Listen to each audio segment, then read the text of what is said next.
Sadly, spooky season is close to returning to its grave, but that doesn't mean we can't take some zombies down with us. In this video, we'll be going through the sketch, pencils, inks, and colors of some undead carnage. My name is Jaden with Ink and Bonez, and let's get to drawing.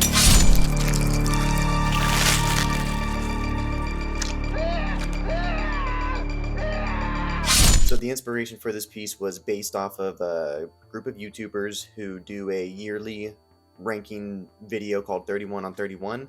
They take 31 films of a certain subject matter. This year happened to be zombies, and then they rank them after they put out their videos on Halloween. They get together, they do a live stream, and then they take the group's ranking and then put that in its own ranking itself. That was the inspiration for the piece. I wanted to draw the YouTubers as a group of, I don't know, special ops or mercenaries or just survivors in a zombie apocalypse. So starting off with the sketch, my initial idea was to have like a big dog pile of zombies. We're at the bottom of the horde, we're looking up, and we see, 5 badass looking dudes hacking, slashing, doing what they got to do to get through a horde of zombies. It didn't end up turning out to be that exact layout, which you will see here in a moment. For what I was trying to do, which was shed a light on specific real people with specific traits and maybe weapons that they would prefer, or I would imagine for them to use in real life. The initial layout that I had was not jiving with that. It was just a giant group of, looked like people crawling over each other, rather small characters attacking the horde. It didn't really highlight who they were, so I went ahead and switched that. The first thing I thought of doing was, well, it's a zombie piece, so we need to have a zombie. First and foremost, that should be what your eye goes to, is zombie. Because this is a zombie piece. They're ranking 31 zombie movies. There needs to be a zombie piece, or there needs to be a zombie character as its own character that I can highlight, just like these guys. We got Zombie Eddie at the top, and then it goes down from there. So basically the idea was to create more of a movie poster sort of feel. I was thinking like the Star Wars posters. The artist name, I believe it's Drew Struzan or Dan Struzan. I think it's Drew, where he shows each character doing a cool pose that also tells the story of what the movie is about, or it just shows what's happening, like Luke holding the lightsaber up, Leia in the background, Darth Vader in the TIE fighter. You have these things that tell a story visually, and it makes you interested for what this poster is for. Like, you want to see that movie. So with this, I just wanted to really make them look like badasses, trying to highlight how I think these guys would. It's a weird thing because you have to think about what you think as the artist looks cool, but then you also got to think of, especially in this case, because these are real people, okay, what weapon would he most likely be cool with seeing himself use? Like the guy at the bottom, for example, who's got the newsboy cap. His name is CP. He's a huge Friday the 13th fan. So right off the bat, I knew he had to have a machete. And unfortunately, it worked out. But I would have loved to put the mask on him, the Jason mask on him. But I think putting it as that little shoulder armor, I think that was like the cherry on top. And then we got Brian, who's the British guy. He ironically has the biggest gun in the whole piece, and I don't even think there's guns allowed in his country. And then Rudy, and then we got Sean with the chainsaw. But if we go ahead and look, we're gonna go ahead and look at the new layout that I came up with compared to the old one.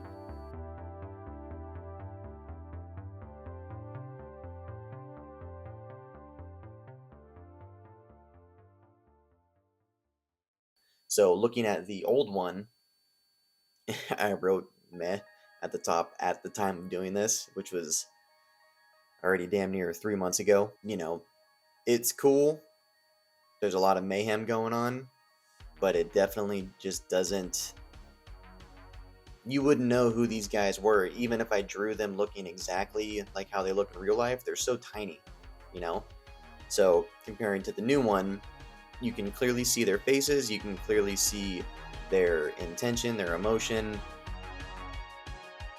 you know, really highlighting what I would imagine they would be like in this scenario, which is a zombie apocalypse.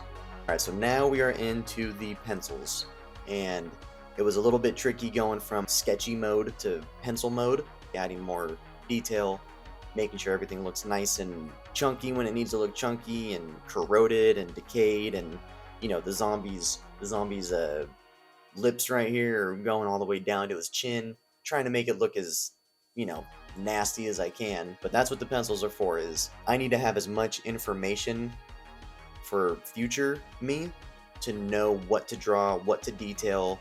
You know, okay, I wanted some cross hatches here, I wanted some, you know, scuff marks here.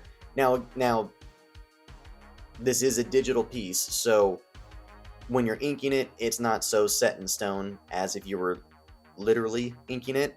I mean, inking is a term of, you know, no going back. Usually inks can't get erased. We're doing digital. I can erase anything I want, and I do throughout this whole freaking process, because one of the things I really wanted to hammer in is don't be afraid to start over.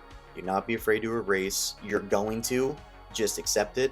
It's tricky to really stick to your guns, and you think you know what you want to do, like you think you have a really sick layout.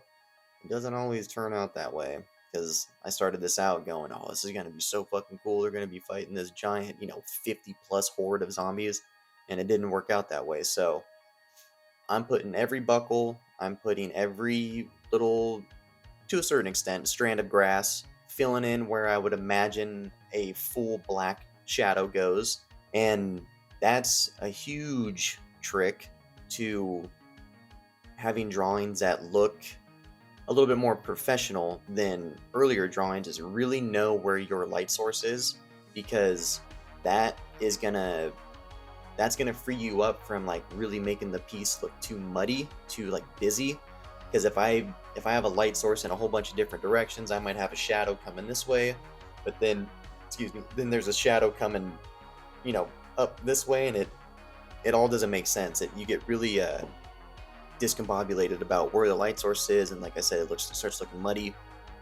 So in the pencil stage, I really want to know where my light source is, and then I'm going to draw, you know, detail as much stuff as I can, and then I'm going to act accordingly to that light source, which means where the shadow falls, those are going to be nice and thick lines, and then where the light is, I'm going to make that really light, sometimes even non-existent, to where you don't even connect the lines. Like as for example, this would be my bright light, this is my key light, so this was turned up so bright, some things might even be so bright that they don't even look like they're there, you know what I mean? And then back to don't be afraid to erase, don't be afraid to start over.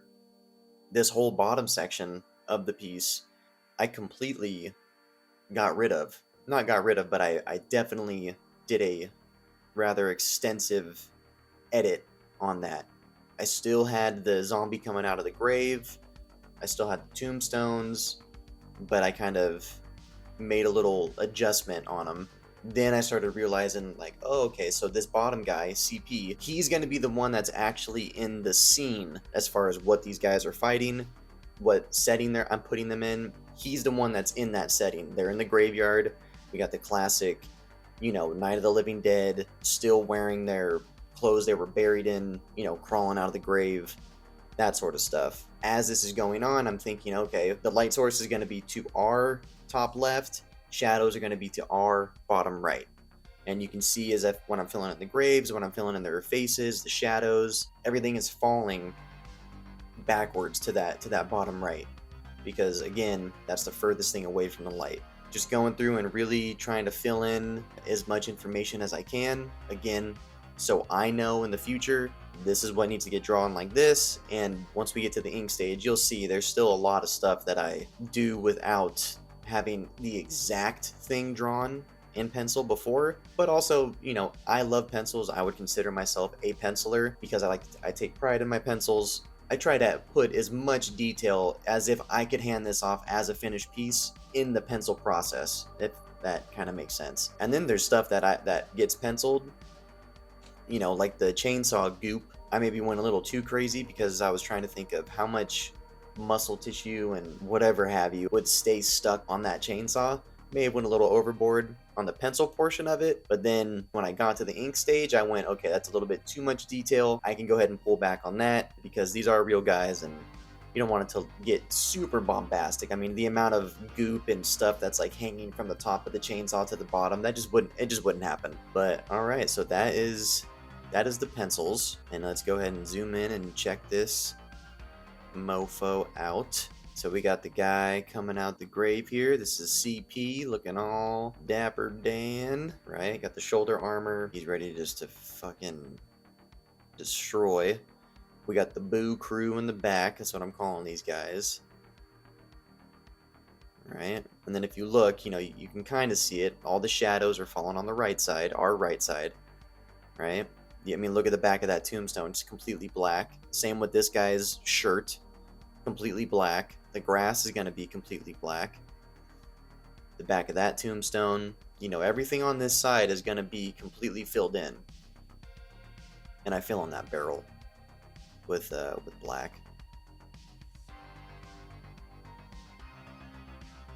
Yeah, you know, they're looking like a ragtag group of survivors. If I walked up on these guys, I definitely wouldn't want to see what they're selling. I would probably try and go the other way as fast as I could and as quietly as I could. That's for damn sure. Big dog with the axe. We got Sean Chandler with the chainsaw, which I don't even know if that would be his weapon, but I know he's a big action dude. He loves action movies from what I've gathered from his, you know, videos and live streams with the Autopstream guys. And I feel like chainsaw, I could see him using it. I just don't know if that would be his weapon, but it was fun. I was trying to think of something that has the most, you know, blood per capita, if that makes sense. But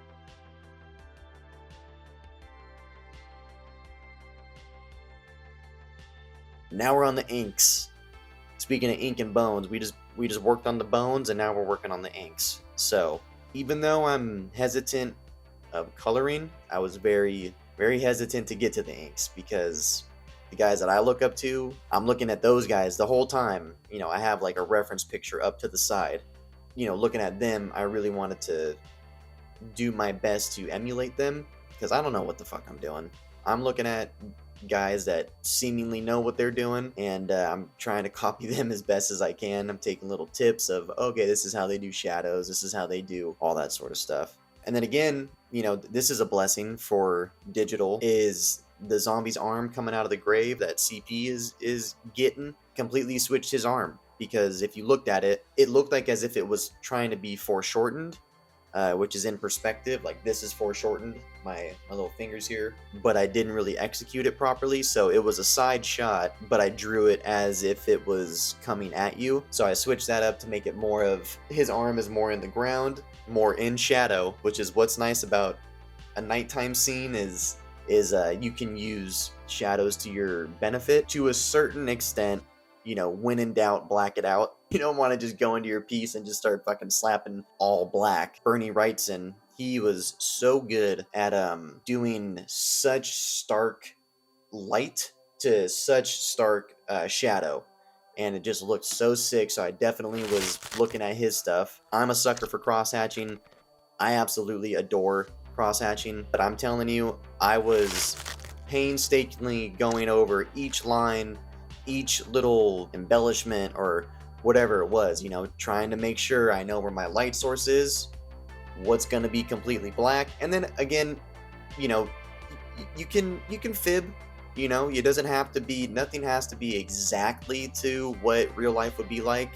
So you can kind of, you can pick and choose where you want to keep the realness or the realistic quality of it. If you look at the bottom of it, there's grass in front of the zombie that CP stabbing that you can see, but then there's other bits of grass that you can't.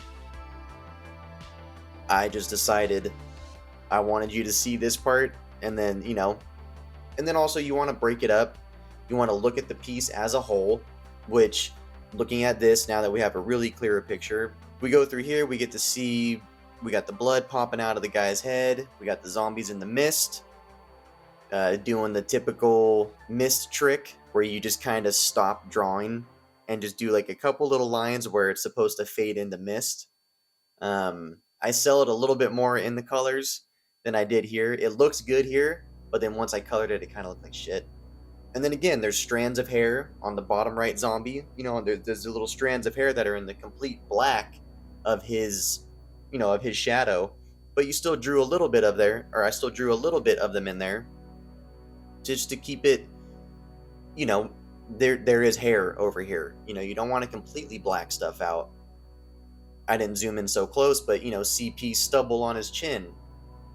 That he has a neck shadow, but I drew in the stubble in white that goes into the neck shadow, because you still want people to see what you're trying to draw. You know what I mean? You don't want to completely fill in things in black.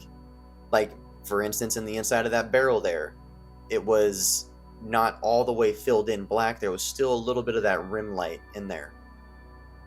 Some black under the chainsaw, but then you can still see the goop. So then the goop drips in front of the black of the chainsaw, but then in the background of the chainsaw, there's goop that's dripping down that's completely covered. So you can kind of, you pick and choose what you really want fully shadowed, but you just got to make it somewhat believable. You can fool people the whole time if you're good enough, but you still want to, it's weird. It's a balancing act, because some things will be in complete shadow that are totally could be, fully lit, but, it's the name of the game. You gotta, all this is just you studying something, anatomy, whatever it may be.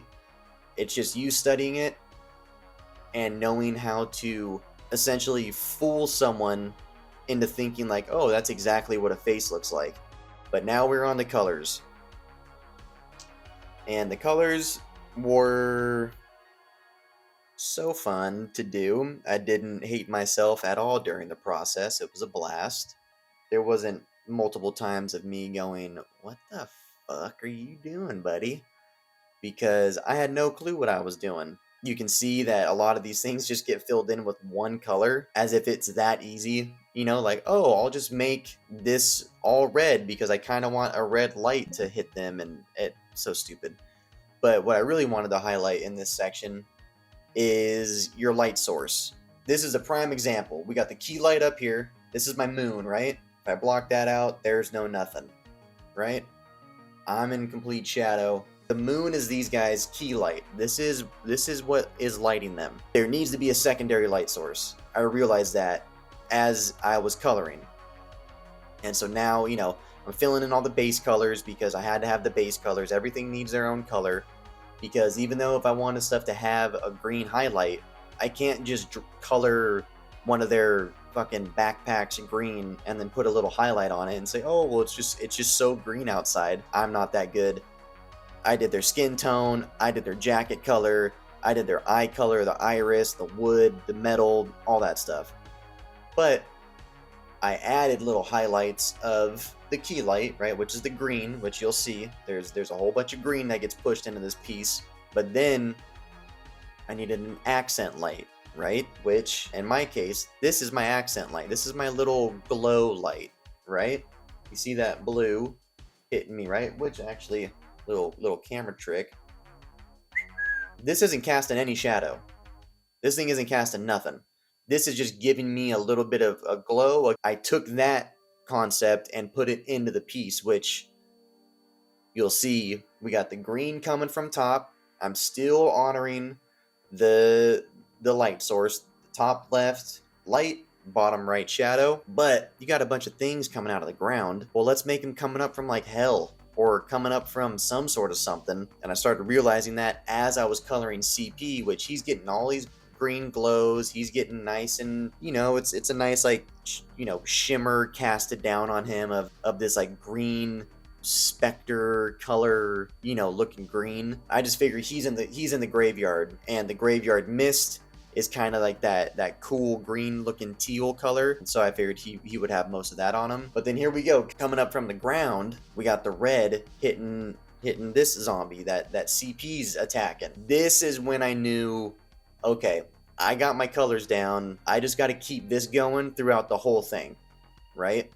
And also think about where these people are in the scene and how much of this red and how much of this green do they get, right?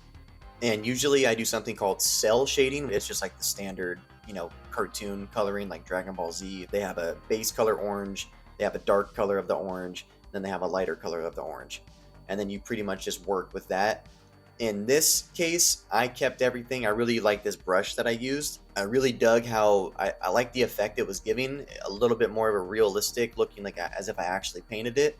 So everything has a gradient. So I found out what their base color was. Like this would be my base tone for my skin, right? I would probably grab something around here, because my cheeks get a little flushed while I'm talking, and you can add that shit later. But like around here, this is my skin tone. So that's the base color.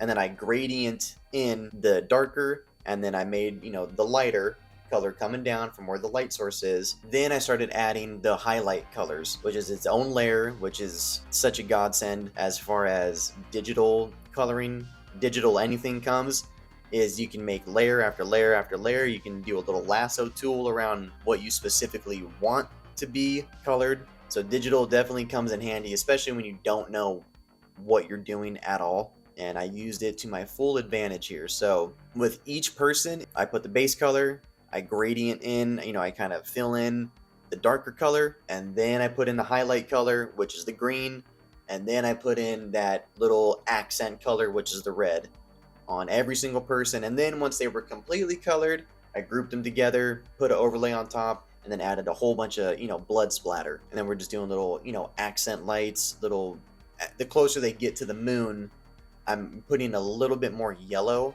into the greens, which I really did want to stick with that like John Carpenter's The Fog sort of like green blue, but then that also kind of acted as a third green to accent the yellow green of the moon. So just going in and adding in just extra glows. I added the stars, and then the very last touch, I knew there needed to be something. I actually was going to draw like a plane coming out to reference like 28 Days Later.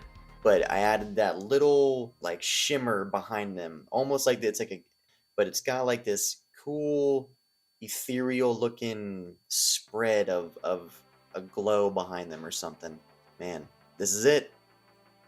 This is all she wrote. He's probably my favorite section of this whole thing, but then I also really do like these fucking zombies here, in the mist. And so that's what I was saying, is I kind of sold it more in the colors that they're in the mist. I kind of added a little bit more of like a splatter, acting as if the mist is, going in front of their legs. And then we got the reds coming up, and the higher they go, the less red that I put on them. Especially Cody with the axe. He doesn't really have too much reds on him. Like Sean has a little bit of him, like mainly on the chainsaw and kind of on that bottom base of the chainsaw. Because I imagine if they were really floating above this graveyard, that's where the reds would be. The tip of Cody's axe, now that's where the most blood is. But that's where I put the red light, just because it would be sticking out a little bit. And then at the zombie at the top, he doesn't have any red on him besides his eyes and his muscle and blood. 253 hours of work, whittled down to about 30-ish minutes, potentially. We'll see what the editing comes out to be after my ass is yapping in it. But yeah, man, that is gonna wrap it up for the 31 on 31 Autopstream Outbreak Protocol zombie poster piece giant extravaganza. Thank you guys for watching. Have a happy, spooky, creepy, safe Halloween. It's on a Friday, so I'm sure people are going to be getting fucked up. Just have a safe one. And I have been Jaden. You have been the shit. And this has been Ink and Bonez. I'll see you next time.